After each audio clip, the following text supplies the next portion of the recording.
Hello, you wonderful people, and welcome to another episode of Not to Comic Book. This being a show where I talk about TV shows that are adaptations of comic books. For today's episode, I'm going to talk about the latest episode of Titans. A lot of really interesting things went down in this episode, so let's break it down. Picking up in the aftermath of last episode, we have Crane and Jason together. I even like in that reflection, I believe you can see like Jason staring down, and I think it's a reflection of Nightwing staring back at him. He's like, we got to get out of here. Like, Dick, you don't know him. He's not going to stop. He's not going to give up. And Jonathan's like, you don't have to be scared of him. He's like, I'm not scared of Dick. And it's like, you kind of are. Because I guess it's like, the fact is, it was such a one-sided thing. It's like, despite everything, despite your no fear and everything, you still, once again, got your ass handed to you. Like, Dick is still the more experienced, and it's just rubbing it in his face. It's just like, you're the one Dad, Bruce, always picked. You're always this special golden child. I will always be in your shadow, because I'll always be the second Robin. And even then, no matter how much like, oh, I'm the Robin, you're not even Robin anymore, and I'm still in your shadow. Like, it's just like his insecurities and anger towards Bruce and Dick. It's just, that's why he's legitimately just a child lashing out at Daddy. It's what this kind of is when you actually break it down. I mean, they've kind of made that clear pretty early on, which makes the whole thing that the way Crane gave like all this psychological analysis is like, oh, in retrospect, it's like, it means nothing. I didn't really dive into it last episode, but it means nothing because you already knew that this was it was not, you gave some like amazing like intellectual psychological insight to it. It's just like you knew firsthand who was behind this and why they were doing it, because in fact you were the puppeteer, you were the mastermind behind everything. So I think that's fascinating.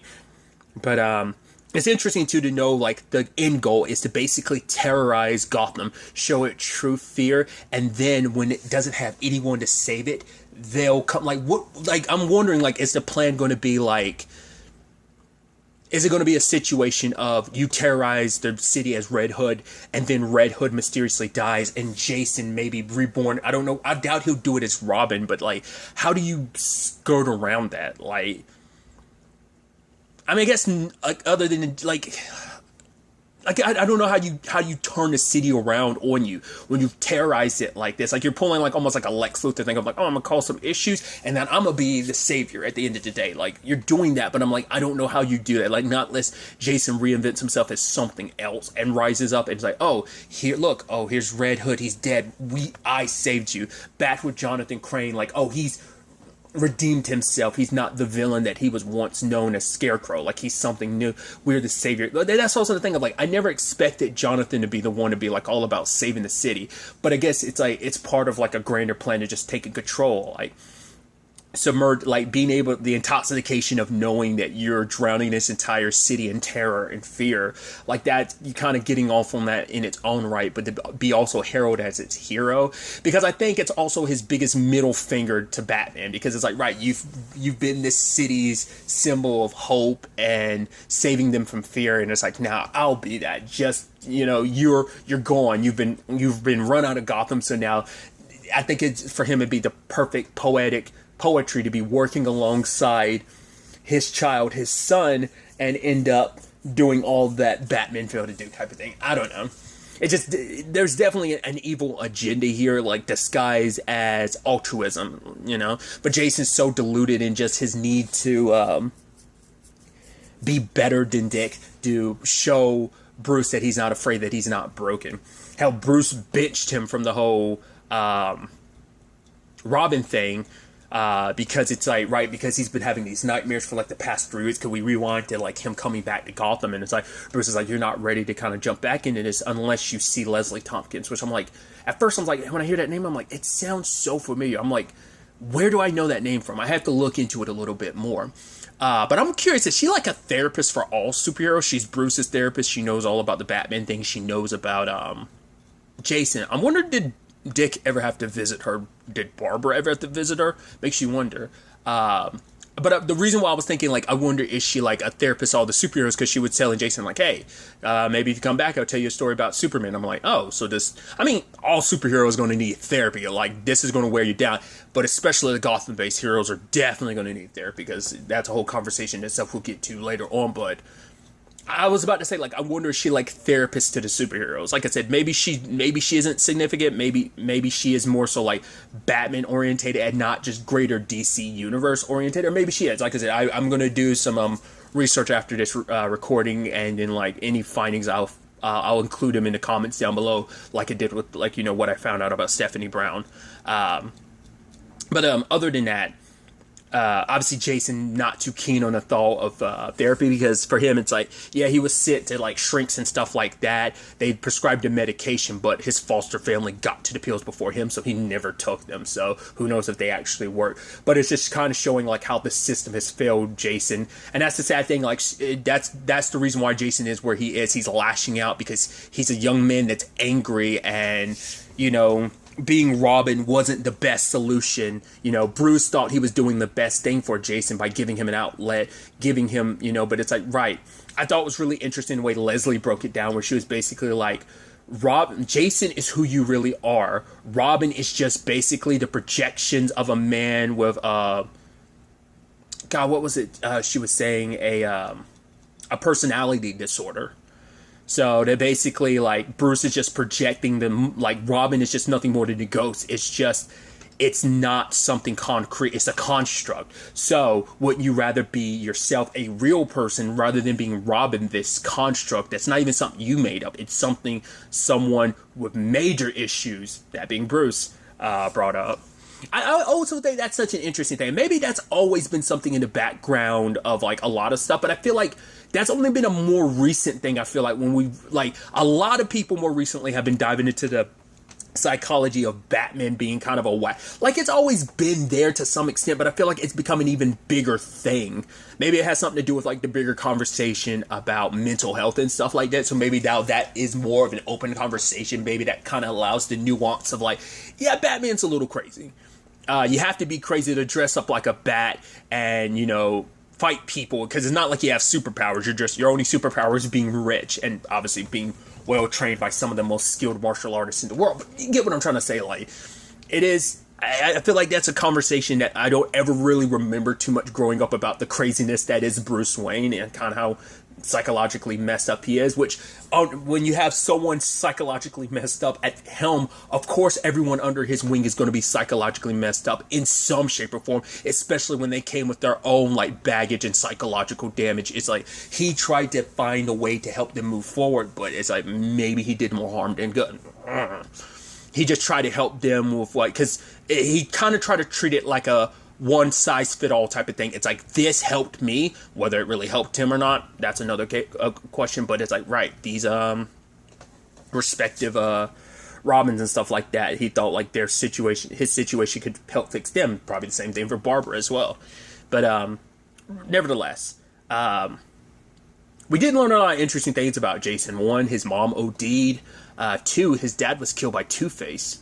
So that was interesting. So you probably have a personal vendetta against just Gotham in its own nature, especially growing up on the streets, being a part of like the failed foster system, like, like falling through the cracks of the system and stuff like that. So I'm sure like he has his own resentments against this town. I mean, hell, I think Bruce does too, because of what, this town has taken from not just him, a lot of people. Once again, Gotham, even Bruce saying like Gotham, he almost feels like it's alive. It out of any city in the DC universe, it feels like the most like, bleh, like you never want to live in Gotham, because Gotham just seems like the most terrible place on earth type of situation. Especially with every city in the DC universe has its own supervillain problem, but like Gotham will always have its own special breed of quote unquote freaks. It's kind of how it's always been presented.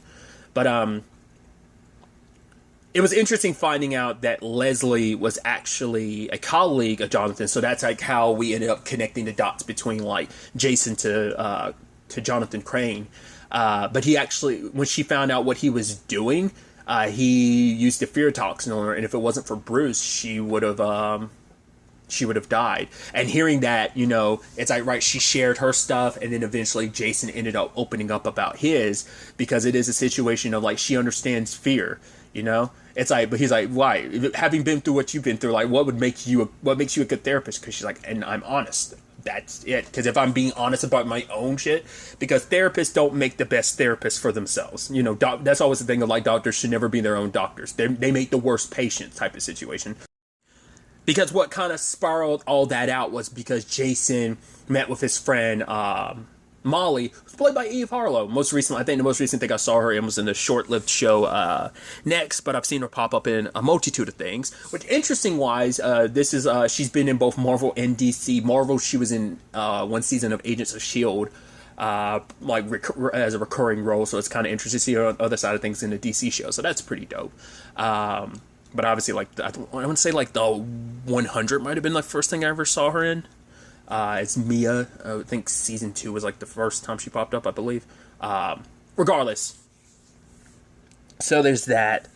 But, because there's people going missing. And I think it's so interesting where, like, Molly's got the perspective of, like, oh, yeah, like, Batman protects, like, rich white people. I'm like, oh, he has that interesting. I guess it's, like, he tends to probably deal with the more bigger problems, which typically end up like, that is interesting that Batman has that, like, that Molly feels like he had, like, that there's that perspective that he kind of only, like, that even he has his favoritism of, like, what he deals with. I guess it might be a thing of just, there's so much rampant crime in Gotham that he tries to cut off the head of the serpent by dealing with things that kind of typically associate with the rich and powerful, rather than, like, because there's a lot of areas in Gotham that are, because obviously, like, out of any city, like, the disparity between, like, rich and poor it's nuts. You can be on one side of town with the rich, you can be on another side of town with the poor. Like, it's just the level of, like,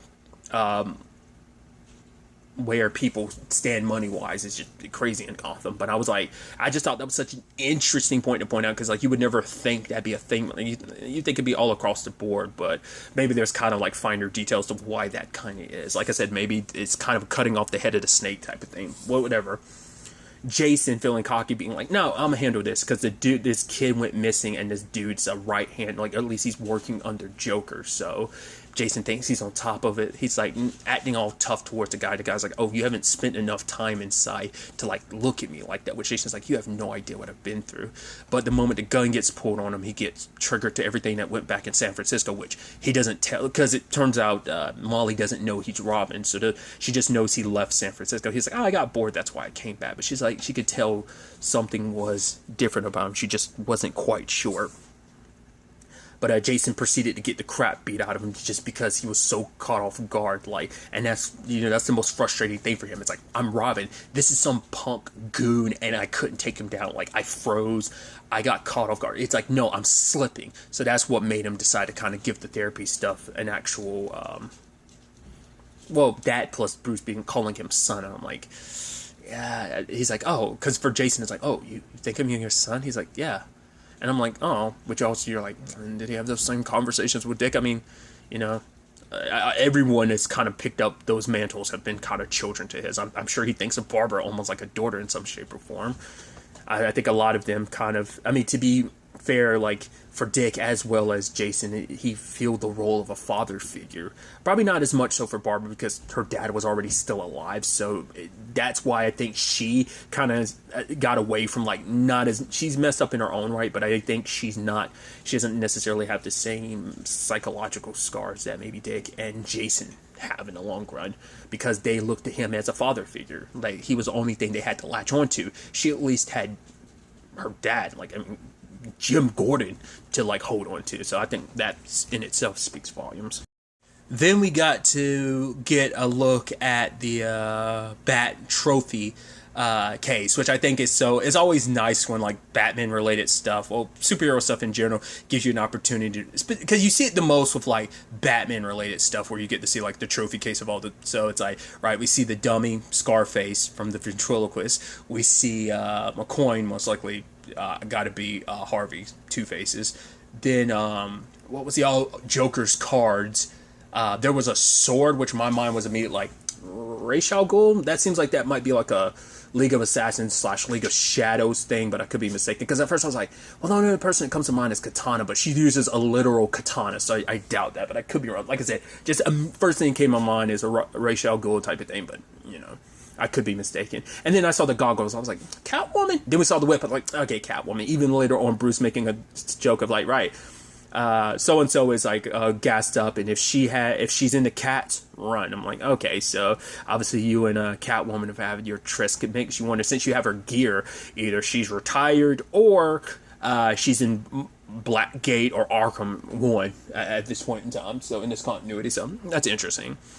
But Jason ended up talking to Leslie, you know, in that word association. I even thought it was interesting. And it's like, Robin? And he's like, freedom. And it's like, yeah, for him, it's, you know, he's able to spread his wings, which makes Bruce grounding him that much more of a blow. But obviously for Leslie, it's like, yeah, you don't have to be Robin. If you choose to continue being Robin, that's fine. But if you also choose not to be Robin, that's fine too. At the end of the day, you got to do what you want. What do you want? You know, and that's something for him to figure out. But then Bruce later on talks to him and apologizes and just doesn't want him to be Robin anymore. And it's like, wait, you were talking to Leslie, weren't you? He was like, no, I came to this decision on my own. It's hard to say if that is true or not. I don't think Leslie would, but it's like, so Bruce could probably be forceful. It's kind of like, right, I kind of owe you. So I don't know. I don't see Leslie doing that, but maybe she did. It's just, the timing is just interesting. Like when, you know, that conversation came up, now Bruce is all of a sudden like, oh, you don't have to be Robin. I was like, they definitely talked. So you knew that was probably going to go sideways because Bruce isn't the best at it. You know, because even earlier, Jason was like, you're not really good at asking if people are okay thing. Because he's an awkward, messed up human being. But for him, he apologized because he's like, what Gotham is, like, it, you know, it brings out the worst of us until it makes us, you know, self-destruct, until it destroys us. And Jason took it as like a slight against him. It's like, wait, you think I'm broken? You think I'm messed up? Because Leslie told him, like, just because you're afraid doesn't make you broken. And the fact that she was like, I just want to make sure somebody said that to you. And Bruce is kind of trying to say that. I think he screwed the pooch on the approach. Because for Jason, it's like, no, your approval means the world to him. Especially because you're like, son. And it's like, no, I have to live up to you're the closest thing I've had to a father. Like, I don't want to let you down. Like, so he feels like failing as Robin is a failure to like everything and everyone, especially to Bruce. He doesn't want to let him down. It's like, right, you are a father to me, and I don't want to let you down, Dad. And so he wants to prove himself so much that he lets, you know, his fear of fear ends up getting the best of him, that he just feels like Bruce is sidelining him, and Bruce being like, we should just get out of Gotham, like, I have a thing in London, like, we should go. And he's just like, no, I'm gonna prove myself to you, because Bruce keeps saying, like, it's not your fault. It's just, he's not saying, he just had a hard time, like, opening up. I think he wants to say, like, it's on me, like, what you're going through, what you're feeling, everything, that's on me. I'm the one that put you in this position, in this situation, like, I should have never done this. But obviously for Jason, it's like, being Robin is so important to him, because he identifies himself with it, but also it's the thing of, no matter what Dick does, like, you give him more and more and more. It's like, why don't I have that same latitude? Like, you know, and it's like, he tries to say, like, Dick's situation is different because it's all, because I'm sure it stems back in Jason's mind of like, yeah, because he's the first, he's the golden child, and I'm the fuck up. That's all I'll ever be in your eyes. Well, fine, I'll prove myself to you. So he turns to Crane and ends up showing him, like, right, because I actually got a peek at, because inside that glass was also the fear toxin, as well as Scarecrow's, you know, mask. So it kind of, well, I was about to say, it kind of reminds me, there was, I was about to say, there was a specific mask I'm thinking of, it kind of reminded me of. I was about to say, maybe the Arkham games, more aesthetically. I'm trying to think, like, I was about to say, I don't think it's the Injustice one, maybe. Because I'm thinking of when he uses the fear toxin to transform in Injustice 2, and I was like, no, it looks different. It definitely, I think the, because I'm, like I said, I'm blanking on how it looks like before. I'm blanking on remember how it looks like before he uses the fear toxin to transform kind of his more monstrous form in Injustice 2. I want to say it probably, like, it immediately kind of reminds me maybe a little bit more of the Arkham games. It might be aesthetically where I mean, a lot of those hoods kind of tend to look like, obviously some look a lot more Scarecrow-like than others. I might be also thinking of I know, because I think the Gotham one looks a little different too. It's been a while, so I'm not remembering as well. But it's like, yeah, I think it's actually interesting, too, that Crane is like, oh, yeah, like, Batman brought me here on his wings. How poetic it would be that on Robin's wings I managed to escape. Which Robin's like, no. Jason's just like, I want you to reverse engineer your fear toxin so it can get rid of fear, you know? And it's like, other than that, he was almost like, I have no obligation to you. I'm just going to get this done, and that's it. and he works on the formula, some bumps along the road, but also it's like, oh yeah, I gave you enough of the formula so that you could fill it in yourself, because he's like, yeah, that way you have some skin in the game yourself. But it's like, Jason wasn't planning on letting him out, but it's also like, hey, there is the whole, it is interesting that, like, because Jason is doing all this because it's like, right, betraying Batman because Bruce betrayed me. So, like, you know, it's only more so do unto others. So for him, it is a situation of, it's like, right, you want to know whatever you want to know, that's fine. You just help me out with the toxin. So it's like interesting that you were willing to betray Bruce and all that, because it's just like, once again, it's like, Daddy won't notice me. Once again, he's having a temper tantrum. It's kind of what it all comes down to, you know. In a more psychological, effed up way, it's a tantrum, but I think it still applies. But because the toxins kind of make him feel nothing. It's like, I don't feel fear, but he's like, I feel nothing at all. It kind of numbs him, and all he has, like, because fear is a good thing, because fear keeps you alive. You know, it's okay to be afraid. It's like, what you do in the presence of that fear is what matters the most, like conquering it.